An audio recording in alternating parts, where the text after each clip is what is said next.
Nuestra ceremonia de inauguración ha concluido. Doy pase a continuación a la doctora Nora Soriano. Buenas tardes con todos.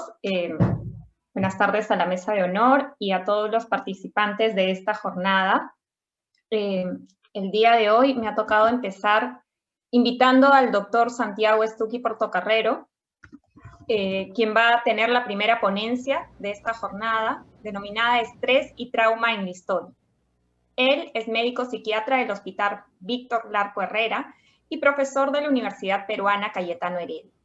Miembro del comité editorial de la revista de Neuropsiquiatría, de la Revista Peruana de Psiquiatría y de la Asociación de Historia de la Medicina Peruana. Cuenta con una maestría de medicina con mención en psiquiatría por la Universidad Peruana Cayetano Heredia. Es autor de diversos artículos publicados en revistas científicas, entre los que destacan La depresión de José María Arguedas, Breve historia de los tratamientos biológicos en la psiquiatría, Loquerías, manicomios y hospitales psiquiátricos de Lima, entre otros.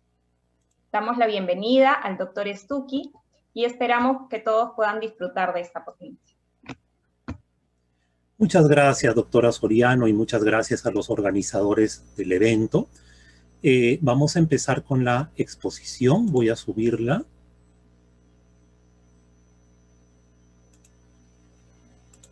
Ya está, doctor, en pantalla. Ah, ya. ¿Pueden verla? Sí, doctor. Bueno, vamos a hablar sobre el estrés y el trauma en la historia. Desde mucho tiempo atrás se sabe que el estrés, las situaciones que ponen en peligro la vida y la salud, la integridad de las personas, pueden afectar emocionalmente. Eso no es ninguna novedad. Por ejemplo, se suele citar algunos eventos del pasado, como que sucedió en la guerra entre los que actualmente se conocen como griegos y los persas, ¿no? Entonces, Heródoto en sus historias comenta una de estas guerras y dice: un ateniente, Epicelo, hijo de Cufágoras, perdió la vista mientras se batía con valeroso arrojo en la refriega, sin haber recibido ningún golpe ni el menor impacto, en parte alguna del cuerpo. Y desde aquel instante siguió padeciendo su ceguera durante el resto de su vida. Y he oído contar que dicho sujeto narraba, a propósito de su desgracia, poco más o menos la siguiente historia. Creyó ver que salía al paso un gigantesco hoplita, cuya barba le cubría todo el escudo. Sin embargo, aquella aparición pasó de largo por su lado y, en cambio, mató al soldado que estaba junto a él.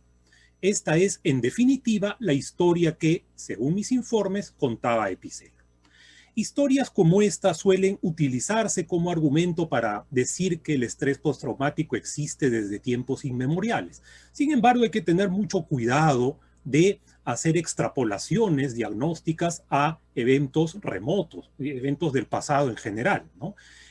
Puede tenerse una idea de que, como dije al principio, la guerra y otras situaciones peligrosas o terribles puedan afectar a la persona, ¿no? Pero esto no debe llevarnos tampoco a querer ajustar vivencias pasadas a, repito, diagnósticos actuales. Esa es una tarea bastante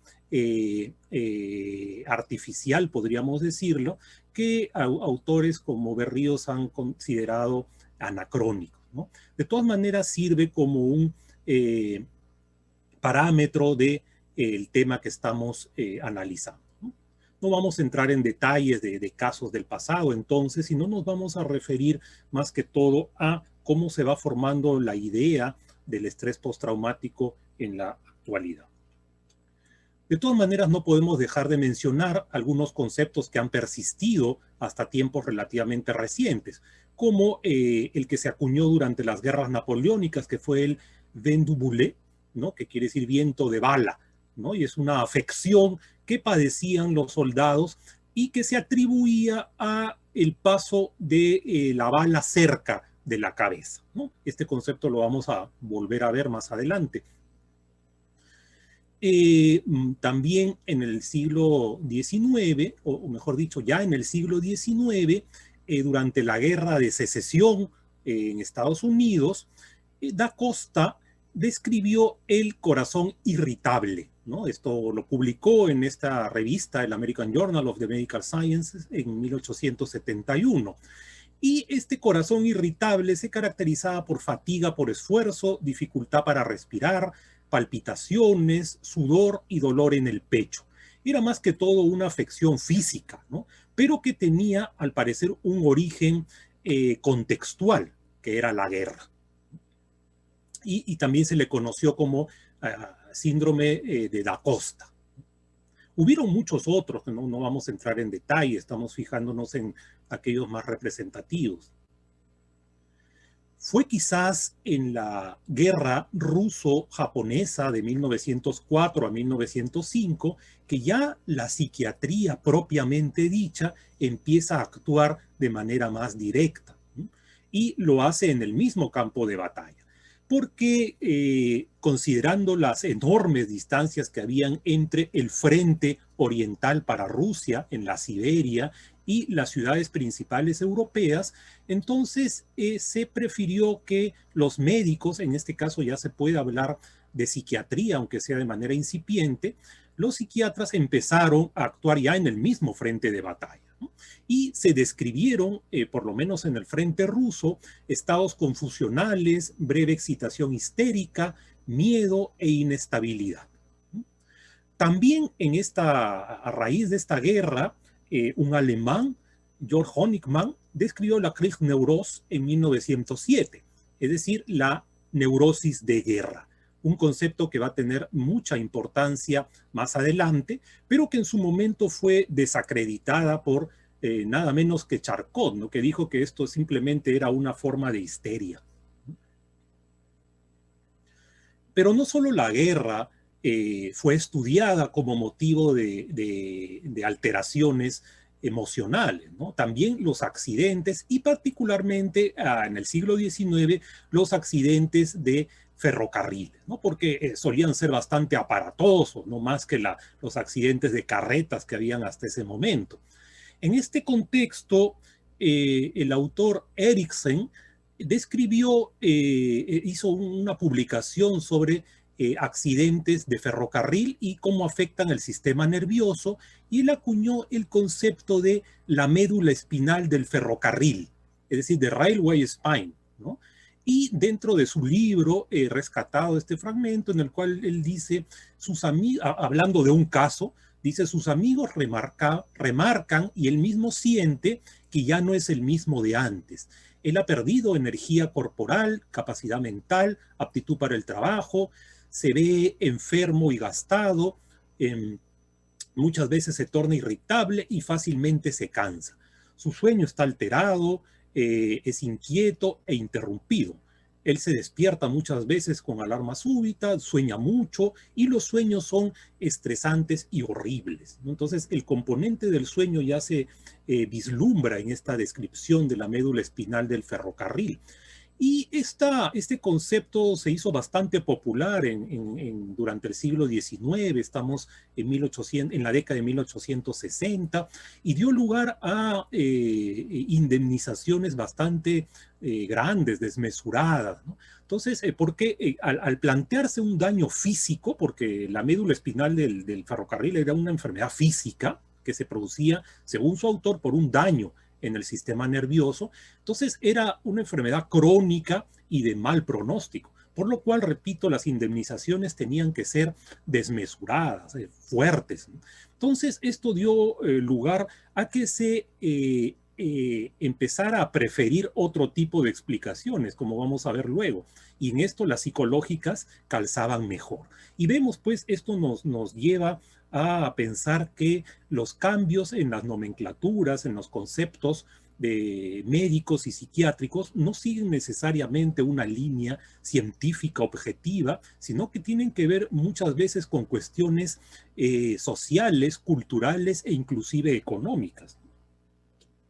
Es así que otro autor, Page, en 1883 publica otro libro llamado Daños a la espina cordal sin aparente lesión mecánica con choque nervioso, en sus aspectos quirúrgicos y médico-legales, ¿no? Aquí Page hace referencia al primer libro de Eriksen de 1866 y dice luego que escribiendo ahora en 1882, es decir, 2 décadas después casi, nos atreveríamos a señalar con qué frecuencia estos trastornos funcionales se confunden con una enfermedad estructural real. Además, son muy comunes después de las colisiones ferroviarias, cuando el sistema nervioso se ha llevado a ese estado que es el terreno adecuado para su desarrollo y crecimiento. Tampoco es menos extraordinario que a menudo se cometan errores en el diagnóstico cuando recordamos cuán cerca los síntomas pueden copiar los de una enfermedad orgánica real. Y aquí él introduce el concepto de, que vemos acá en el título, desórdenes funcionales o neuromiméticos. Es decir, que él ya le da una explicación no física, como el de la Rayleigh-Spine, sino una explicación nerviosa, una explicación emocional. Quiere decir que lo emocional puede mimetizar lo físico. Y por supuesto, este concepto es mejor bienvenido, porque plantea entidades que son más benevolentes en su pronóstico y en su tratamiento. También sirvió esto para que el alemán Oppenheim planteara el concepto de die traumatischen Neurosen, o sea, neurosis traumática, otro concepto que va a ser muy importante a lo largo del siglo, no tanto XIX, sino más que todo el siglo XX. Y él describe estas neurosis traumáticas a partir de los accidentes ferroviarios también. Este libro fue publicado en 1889. Y llegó la Primera Guerra Mundial, en 1914. Esta guerra fue sumamente cruenta, ¿no? Hubieron más de 10 millones de muertes y duró mucho más allá de lo previsto, ¿no? Fue una guerra inusitadamente violenta para la época. Claro, después iba a venir una peor, pero hasta el momento fue terriblemente cruenta, como dije, violenta, inusitadamente larga. En su momento fue llamada la Gran Guerra, lo de Primera Guerra viene después.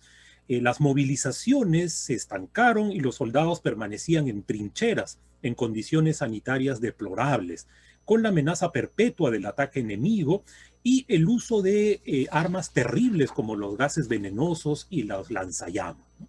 Entonces hubieron muchas deserciones, ¿no? Y eso dio lugar a que la disciplina militar, particularmente en Inglaterra, en menor medida en Francia y Alemania y menos todavía en Estados Unidos, aplicara los fusilamientos, ¿no?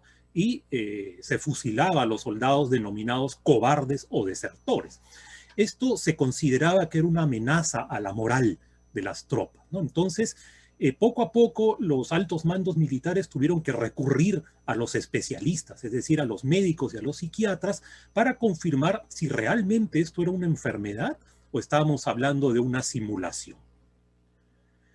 Fue entonces que apareció el concepto de shell shock, ¿no? Que fue introducido por Charles Myers en esta publicación de 1915, en la cual él describe los casos de 3 soldados que presentaron insomnio, reducción del campo visual y amnesia, luego de haber estado en el frente. Y no era para menos. En algún momento en la batalla del Somme, en 1916, el 40% de las bajas fueron por shell shock, ¿no? Entonces, esta explicación, esta entidad se le atribuyó también un origen orgánico. Se decía que se producía por la compresión y descompresión de las bombas que explotaban cerca de las víctimas. Más adelante, un caso parecido a lo que había sucedido con la Rayleigh-Spine, otro autor, Mott, publicó, esto ya en 1917, el examen de los cerebros de 2 hombres que habían sufrido de conmoción cerebral o shell shock, ¿no? Pero sin daños visibles externos. Él dice, el examen de estos cerebros, de los cerebros de 2 casos de muerte por shell shock sin daño visible y sin hemorragias puntuales indicativas de envenenamiento por gas es de gran interés por muchas razones, ¿no? Probablemente tanto las fuerzas de compresión como descompresión actúan produciendo disturbios vasculares en el sistema nervioso central, causando anemia arteriocapilar y congestión venosa. Y acá viene lo más interesante. Indudablemente, la gran mayoría de casos no fatales de shell shock son emocionales en su origen más que conmocionales y ocurren especialmente en sujetos con temperamento neurótico o neuropático de nacimiento, aunque ambas condiciones pueden estar asociadas, ¿no? Y después menciona que otros autores como Lehr y Meisch habían enfatizado que los síntomas conmocionales no están influidos por la psicoterapia, ¿no? Entonces, él introduce el concepto de, la idea, perdón, de que el shell shock podía tener un origen emocional más que físico, como había planteado Myers, ¿no? O en todo caso, podrían haber ambas cosas, ¿no? Podría ser que algunos casos fueran emocionales y otros sí realmente por una lesión cerebral. Quizás esta última explicación sea la más certera. Y de hecho, como había pasado con el Raiwell Spine, por cuestiones, aunque por cuestiones distintas, en este caso la alusión a la moral de las tropas y la reversibilidad, se empezó a dar preferencia a las explicaciones psicológicas, ¿no? Porque facilitaban el tratamiento y sobre todo que el soldado regresara rápidamente al campo de batalla. Entonces, una conveniencia bélica fue la que hizo que se prefiriera la explicación psicológica, principalmente. Y al punto que en 1917 ya el diagnóstico de shell shock se prohibió, por lo menos en el ejército británico, y se empezó a preferir el de neurosis de guerra que se había planteado previamente, que había mencionado que lo habían planteado en el siglo XIX a raíz de la guerra ruso-japonesa. Y de hecho el shell shock, a pesar de la prohibición, fue bastante popular y mucho tiempo después se siguió hablando de esta entidad que afectaba a aquellos soldados que habían participado en la Primera Guerra Mundial. Aunque a veces el concepto de shell shock y el de neurosis traumática se terminaban fusionando y dando una patología mixta o indiferenciable. Eso no quitó que otros conceptos anteriores se siguieran utilizando, como habíamos mencionado, el vent boulé de Francia, que venía desde las guerras napoleónicas, todavía aparecía en 1917 en el Larousse Medical Ilustrado de Guerra, ¿no? Y aquí la explicación es netamente física, en base a las explosiones que generan ondas y que dañan el cerebro, ¿no? Y como dice acá, este vent boulé se caracterizaba por pérdida de conocimiento seguida de aturdimiento, alucinaciones, amnesia, confusión mental, estados psicasténicos diversos, crisis epilépticas y de histeria. La sordera y la ceguera transitorias o no, con lesión o no de los órganos auditivos o visuales. También se hablaba pues de tratamiento, ¿no? para estas condiciones. No vamos a entrar en detalles porque no es el tema, pero mencionaremos de todos modos este manual del mayor Salmón de 1917, en el cual plantea una serie de aproximaciones terapéuticas, ¿no? Decía la experiencia de los del shell shock británico enfatizaba el tratamiento de la neurosis de guerra como que decía que la neurosis de guerra era esencialmente un problema de la medicina psicológica. Recordemos que medicina psicológica era otra forma de denominar a la psiquiatría en aquellos tiempos inaugurales, ¿no? Y se planteaba también que los pacientes debían ser reeducados en sus pensamientos, emociones y funciones, ¿no? También se podía recurrir a la persuasión, que era un recurso poderoso. También se podía utilizar el hipnotismo, la hidroterapia, la electroterapia, etc. Entonces, habían tratamientos múltiples para esta condición. Otros autores ya influidos por el psicoanálisis, y es interesante ver también cómo los conceptos van cambiando de acuerdo a la influencia de las doctrinas de aquel entonces, Rivers, por ejemplo, en 1918, plantea el concepto de represión en la experiencia de guerra, ¿no? Y él dice que él piensa que la mayor parte de los síntomas de la neurosis de guerra no se producen necesariamente por lo terrible de las experiencias del campo de batalla, sino principalmente por los intentos de quitar estos recuerdos estresantes de la memoria. Entonces, él más bien, lejos de propiciar lo que se había estado haciendo de reprimir los recuerdos, él dice más bien que deben aflorar, ¿no? Decíamos influido por la escuela psicodinámica, la escuela del psicoanálisis. Bueno, esto es un cuadro sintético que nos permite ver cómo diferentes condiciones que hemos visto hasta el momento tenían explicaciones, sea basados en el soma, es decir, en el cuerpo, en lo físico, en lo biológico, ¿no? Ahí tenemos la railway spine o el shell shock, ¿no? O sea, la médula espinal del ferrocarril, shell shock se traduce más o menos como choque de bomba, no es una traducción muy afortunada, pero es más o menos lo que quiere decir. Y hay otras explicaciones basadas en la psique, es decir, en la mente, ¿no? En las emociones, como la neurosis traumática, ¿no? Que viene a ser la que sucedió a la médula espinal del ferrocarril, y la neurosis de guerra que sucedió al shell shock. Ahora, cuando decimos sucedió, no quiere decir que sea una delimitación exacta. De hecho, como mencionamos, coexisten en algún momento estos términos, ¿no? No es una delimitación precisa. Y llegamos a la Segunda Guerra Mundial, ¿no? Si la Primera Guerra Mundial fue terrible, la Segunda Guerra lo fue peor, ¿no? Aquí se introduce el concepto de guerra total.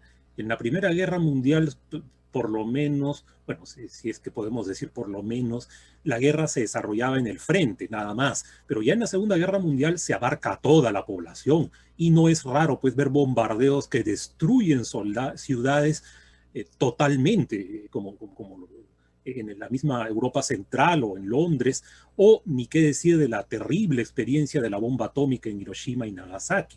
Entonces ya esta es una guerra que compromete a toda la ciudadanía, a toda la población, ya no solamente al personal militar. Aquí se aplicó lo aprendido en la Primera Guerra Mundial, tal vez no desde el principio, pero sí en algún momento, principalmente en lo referente a apartar del frente a los soldados afectados y darles un tratamiento rápido. Y aquí ya se utilizan más los medicamentos, ¿no? Particularmente la sedación con barbitúricos.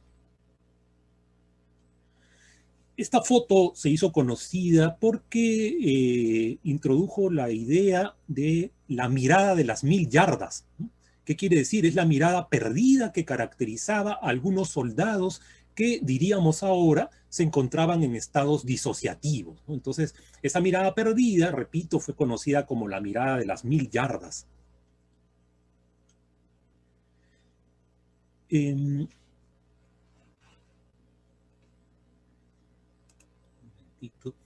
No solamente en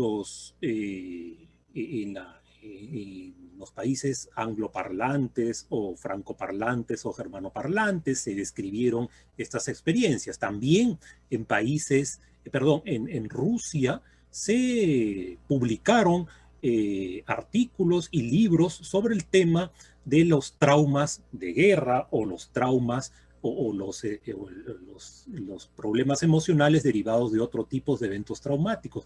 Por ejemplo, en este libro de psiquiatría de 1963 podemos ver el concepto de reacción de choque psicógeno, ¿no? Este es un libro ruso traducido al español, en el cual dice: las reacciones de choque psicógeno aparecen ante todo por influencia de calamidades o catástrofes que afectan a grandes masas humanas. Entre ellas están los temblores de tierra, los accidentes ferroviarios, los naufragios y los incendios en locales muy concurridos. Estas mismas reacciones pueden producirse también por una desgracia súbita, muerte repentina, pérdida de la fortuna, etc. Y aparecen siempre de repente. Por lo común presentan dos formas: el estupor psicógeno y el delirio psicógeno. Pero sin lugar a dudas, quizás el evento más traumático, o bueno, dentro de los más traumáticos estuvo la experiencia en los campos de concentración nazis.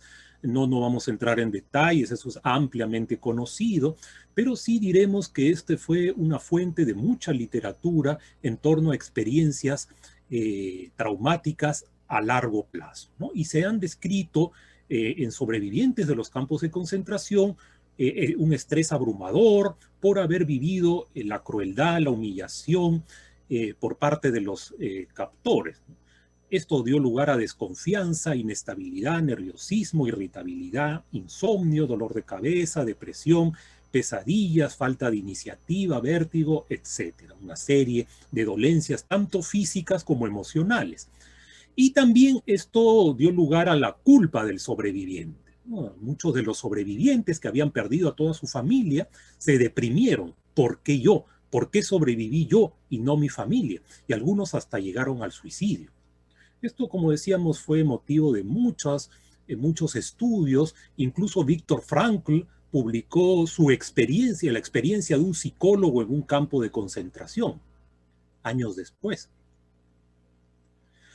Otro evento traumático fue la guerra de Vietnam, ¿no? En la cual Estados Unidos no tuvo precisamente una participación muy afortunada, pero que de todas maneras sirvió para describir cuadros emocionales, psiquiátricos, que se caracterizaban por depresión, agresividad, pesadillas, sobresaltos, desinterés, mala adaptación, crisis disociativas, recuerdos súbitos que se conocen ahora como flashbacks, y todo esto fue configurando el concepto actual de estrés postraumático. Y también hay que decirlo que y nuevamente volvemos al punto de que no necesariamente son cuestiones científicas las que dan lugar a los nuevos conceptos. Acá también hubo una presión de la Asociación de Veteranos y de psiquiatras que estaban interesados en que se dé ayuda a los veteranos de Vietnam para que se introduzca el concepto de estrés postraumático, ¿no? Que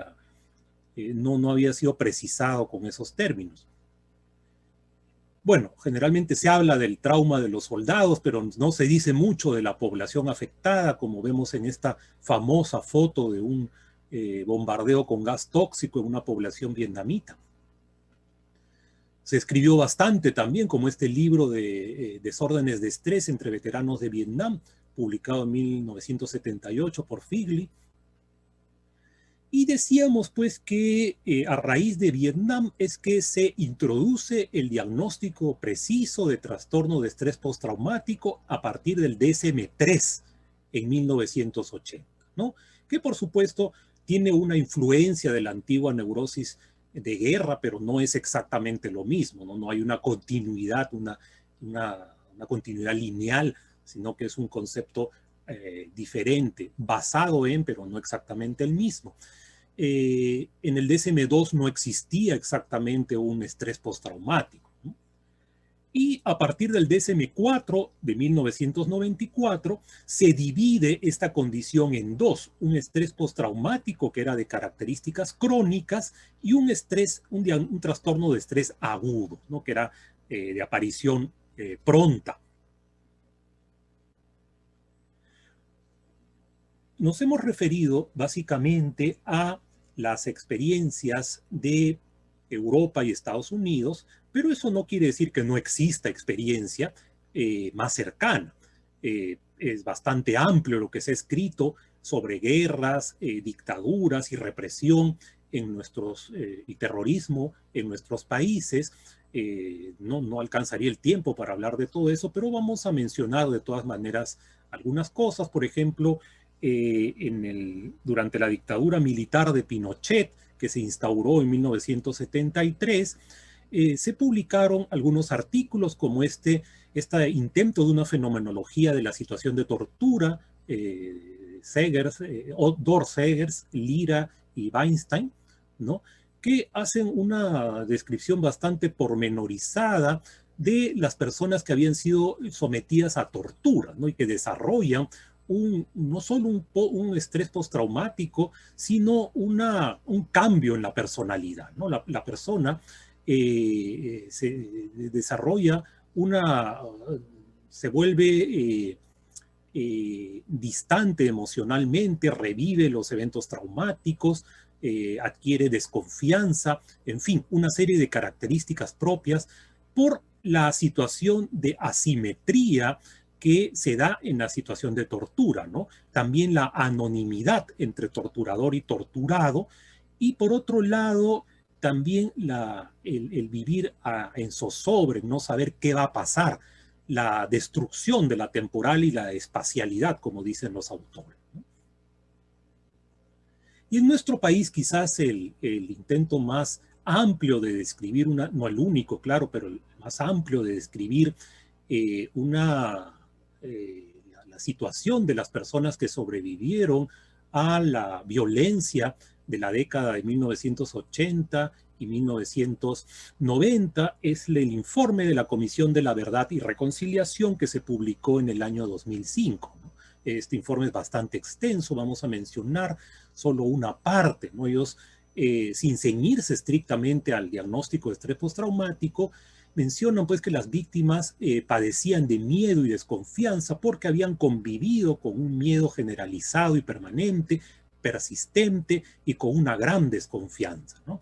Se habían desintegrado sus vínculos familiares y comunitarios por las pérdidas, la fragmentación familiar, la alteración de la convivencia, el debilitamiento de los lazos comunitarios, la alteración del proceso de duelo, algo que recuerda en algo a lo que sucede actualmente, el hecho de no poder despedirse, el hecho de no poder estar junto a la persona que muere, el hecho de no poder hacer un entierro, un velorio, en fin, todo eso puede ser muy importante para los sobrevivientes. Los daños a la identidad personal, al nombre, al cuerpo, la humillación y desvalorización. Muchas personas no solo fueron asesinadas, sino ultrajadas, violadas, torturadas, en fin, los proyectos de vida y sueños rotos, la violencia de los sentimientos y esa idea de que ya no soy el mismo, es decir, que el daño me ha marcado para siempre. Y finalmente, el buscar comprender. Hay una necesidad de saber, por supuesto, saber qué pasó, por qué llegamos a semejante cosa, a semejante situación. Pero también, y esto es importante, algo que hay que tomar en cuenta, una necesidad de no saber. Muchas veces no se quiere ver lo que pasó. No hablemos de eso, tapémoslo, que no haya informes, que no se hable del asunto. Entonces, este es un mecanismo psicológico bastante extendido. Y finalmente, otra autora que ha escrito sobre el tema es Kimberly Teidon, que en su libro Entre Prójimos plantea muchas cosas, pero vamos a rescatar esta crítica que hace ella en el capítulo 3 hacia el diagnóstico de estrés postraumático, ¿no? Ella dice, estrés postraumático, una categoría exportable. He venido acá para estudiar el estrés postraumático y las secuelas de la violencia política, pero todos hablan de envidia, abandono, cultivos perdidos, dioses enrabiados, almas que andan, hechicería, engaño. Soy un fracaso completo. ¿Cómo voy a explicar a la fundación que mi proyecto se evaporó? No sé por qué, pero durante mis visitas breves en 1995 y 1996, en mis entrevistas, los comuneros hablaron del sufrimiento, violencia, pesadillas. Pero esto no es lo que les interesa. La vida cotidiana no tiene mucho que ver con esto. La gente sencillamente no está enfocada en el trauma y la violencia. ¿Cómo es que me equivoqué tanto? Perdón por extenderme en este fragmento, pero creo que es importante para entender cómo un diagnóstico supuestamente universal no necesariamente se puede aplicar a todas las situaciones. Y eso nos lleva pues a plantear que hay un ingrediente cultural, social muy fuerte en la delimitación de las patologías mentales y que no estamos diciendo que no existan manuales internacionales, por supuesto que tienen que existir, son necesarios, pero la aplicación a rajatabla puede ser problemática. Y dice ella más detenidamente que el trastorno de estrés postraumático de los DSM, del DSM-3 en adelante, enfatiza la centralidad del individuo autónomo que ejerce control sobre sí mismo y sobre su ambiente. Y la esfera intrapsíquica es privilegiada sobre el contexto socioeconómico o político, es decir, es un concepto individualista, es un concepto que pone énfasis en el individuo y no en el contexto en el cual se encuentra. El plano espiritual es relegado a un eje suplementario, la expresión mental de angustia es normalizada y la expresión corporal, conocida como somatización, es patologizada. Y sabemos pues que hay poblaciones en las cuales lo somático cobra una importancia mayúscula, ¿no? La angustia no se explica tanto como vivencia psicológica, sino como molestia física, me duele la cabeza, ¿no? Tengo un aburrimiento en el cuerpo, en fin, los términos son múltiples. Supone que ha habido un suceso traumático definido y que uno puede hablar de un estado postestrés, y eso no siempre pasa, a veces el estrés se sigue repitiendo interminablemente.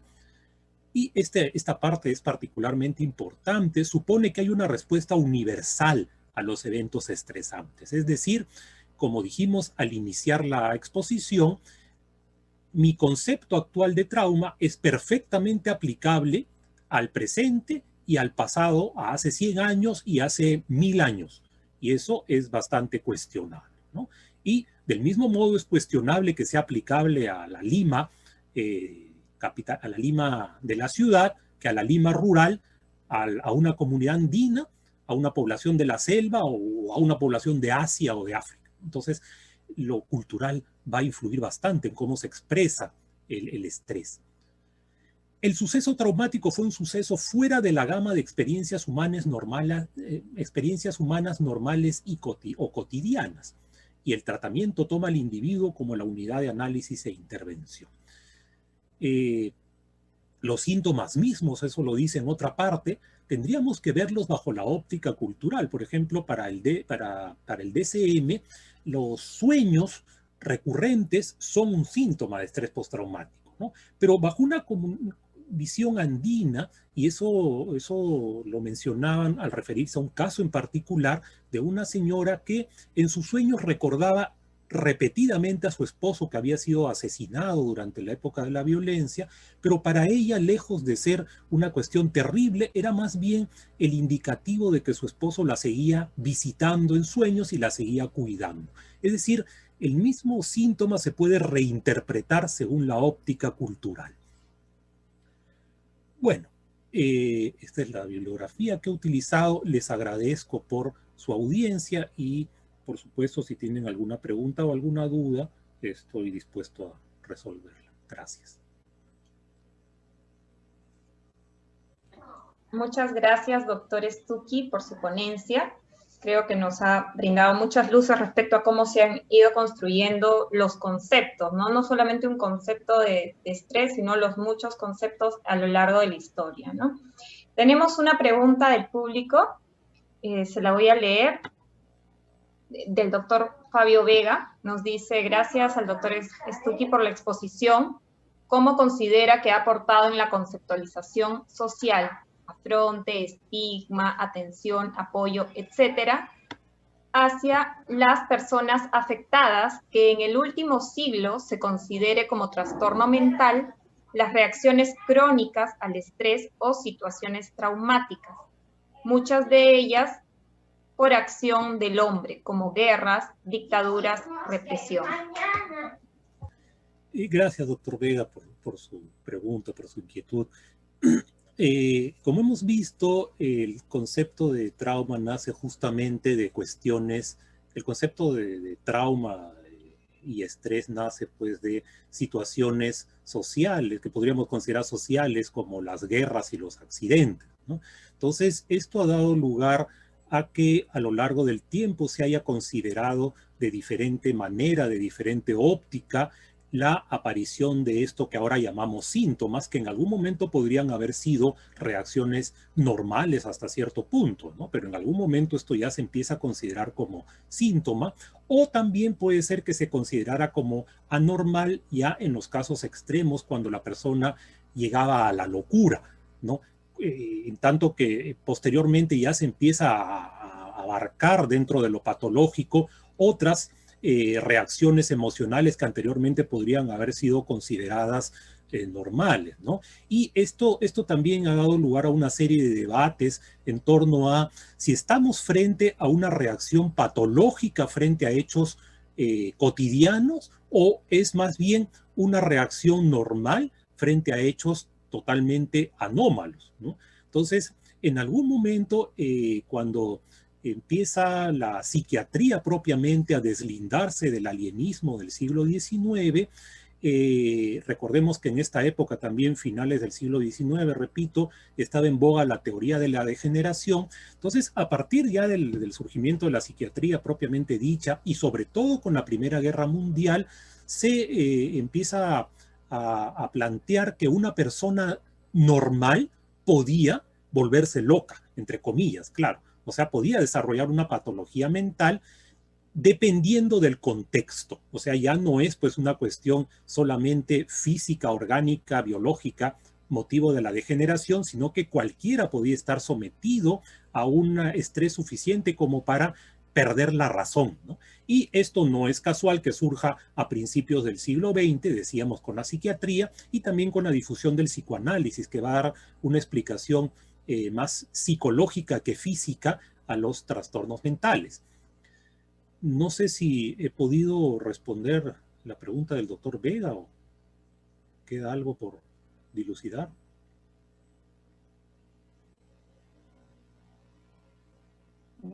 Bueno, el doctor ha agradecido su respuesta en el chat, entonces entiendo que sí ha podido esclarecer su pregunta. Bueno, con esto daríamos por concluido su ponencia. Le agradecemos nuevamente, doctor Stucky, los conceptos vertidos el día de hoy y vamos a dar pase a la siguiente ponencia. Muchas gracias. Ya, gracias por la invitación.